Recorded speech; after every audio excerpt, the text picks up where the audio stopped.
Hi book friends, I'm Erin. This is my niece Charlie, and this is Erin Go Read. Hi! Who's that?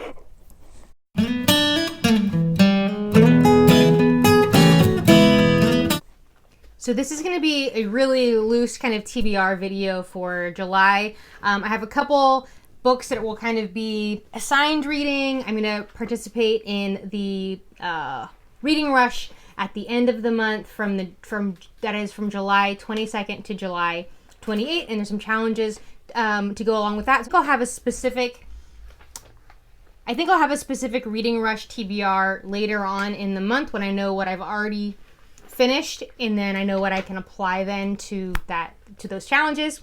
And then I have a couple of read-alongs going on. So first I'm going to start off with what I'm already reading right now. So my husband and I are reading How Not to Die Alone by Richard Roeper. This is just the dust jacket because the actual book is in my husband's room at his rehab home.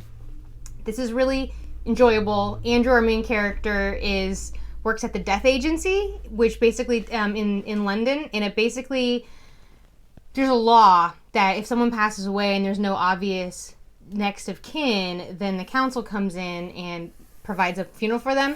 And so they'll go in and find if there's anything in their home that's of value that they can sell in order to pay for the funeral. So that's what his job is. And the overall story, it's like Eleanor Oliphant meets The Office. So there's some really interesting similarities between the two. We even have a character in his office named Meredith. The boss, Cameron, is very much like Michael Scott. So I'll talk more about that in my wrap-up, but we're really enjoying this. Last night, I just kind of on a whim picked up Another Brooklyn by Jacqueline Woodson, and Russell at Ink and Paper blog has really been talking up Jacqueline Woodson. He always does, but in particular, I've seen a couple of things lately. We're like, all right, I'll check her out. And then I happened to see this book when I was in Berkeley a couple weeks ago and got this as an independent bookstore.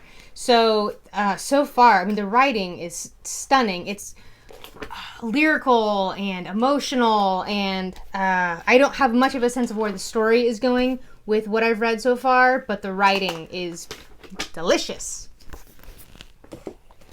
And then Mara at Books Like Whoa is hosting a read-along of The Hunchback of Notre Dame by, I almost said Evelyn Hugo, by Victor Hugo.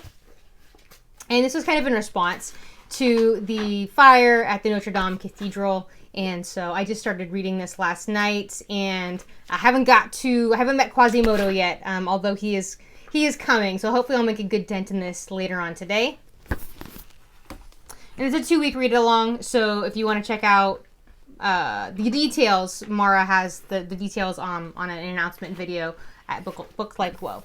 And then Andrea at Infinite Text and Claudia at Spencer's Library are hosting a 2-month read-along of Ken Follett's The Pillars of the Earth. This is a reread for me. This is my favorite book, and so I'm just loving being back in this world and back with these characters.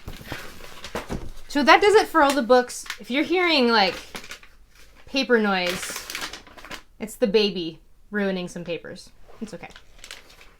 The rest of the month is kind of going to be reading by whim, and then I will, as I said, have some specific books probably for the reading rush. But these are kind of the books that are on my mind. I would like to read them soon.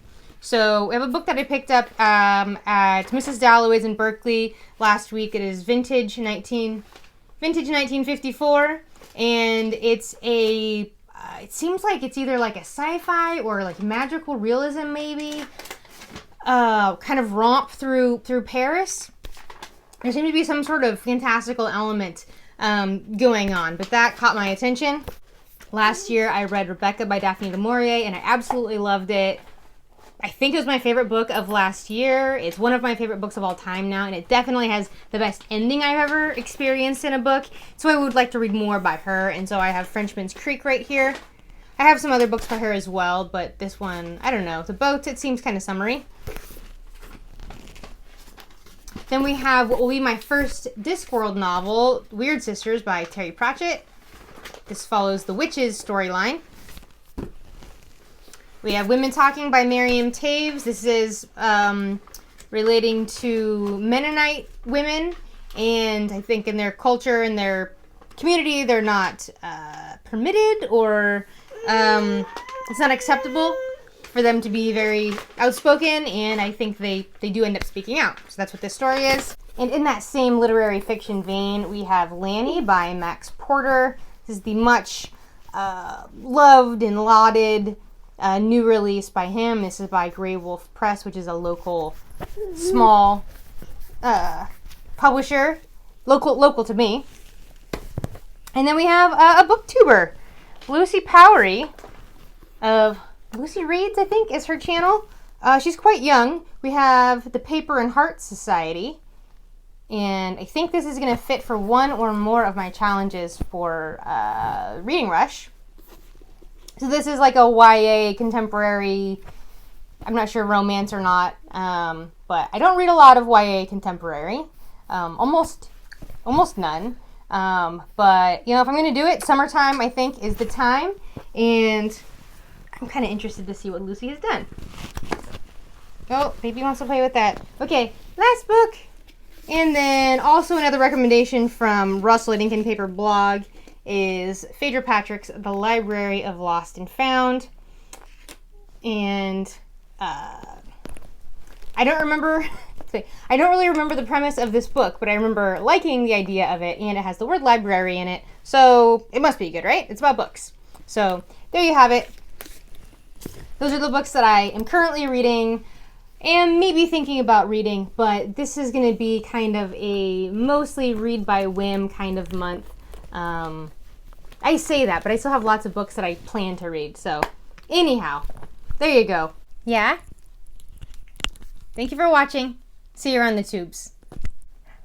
Hi, good job. Good job. Okay.